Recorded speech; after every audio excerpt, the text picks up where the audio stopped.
মধুর বাসা থেকে মধু সংগ্রহ করা এ যেন হৃদয়ের এক অপূর্ণ জাদু। ফুলের বুকে জমে থাকা সোনালী সুধা এ যেন মৌমাছি যত্নে সংগ্রহ করে।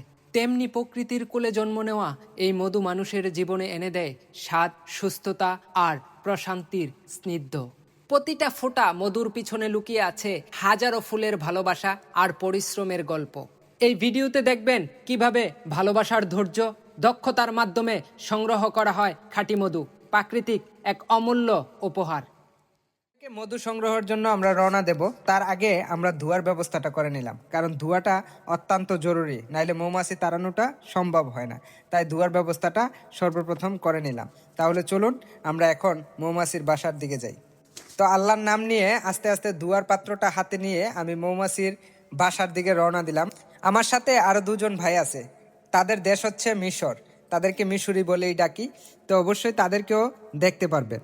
আজকে বক্স থেকে মধু সংগ্রহ করব আমরা তিনজনে মিলে। মৌমাছির বক্স খোলার আগে এই ধোঁয়া দিয়ে দিলাম যেন মৌমাছি আক্রমণ না করতে পারে। একটা বক্স ওপেন করে আমরা মৌমাছিগুলা সরিয়ে আমরা একটা খালি বক্সের ভিতরে মৌমাছির মধুর ফ্রেমগুলা আলাদা করে নিয়ে নিচ্ছি।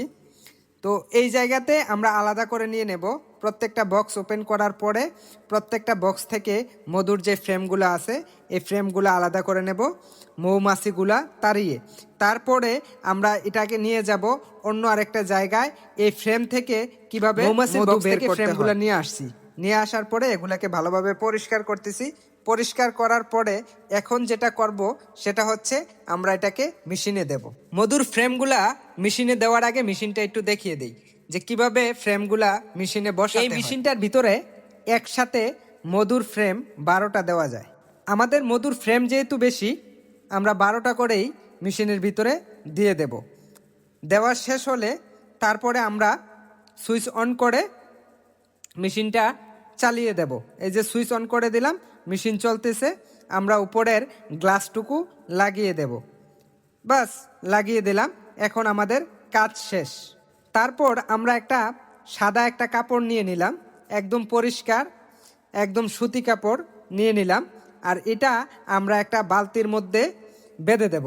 বাস বেঁধে দেওয়ার পরে এই বালতিটা আমরা মেশিনের যে পাইপ আছে ওই পাইপের সামনে ধরব, কারণ মধুর সাথে মুমি লেগে থাকে, ওই মুমিটা যেন ডাইরেক্ট মধুর সাথে মিশে না যায় সেই সুবাদে।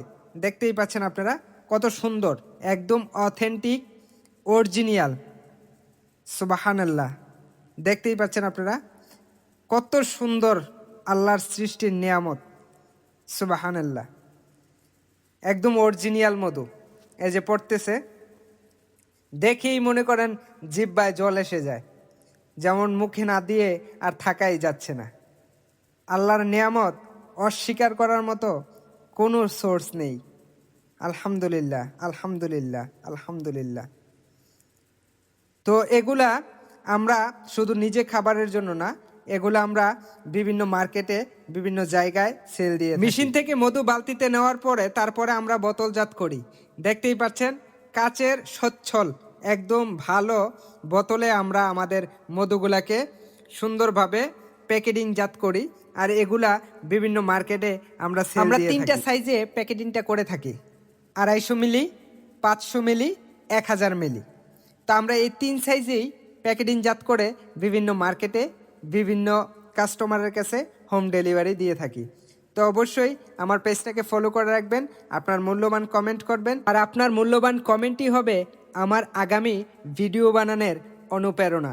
সবাই ভালো থাকবেন, সুস্থ থাকবেন, সবার দীর্ঘায়ু কামনা করে এখানেই বিদায় নিচ্ছি। আল্লাহ হাফেজ।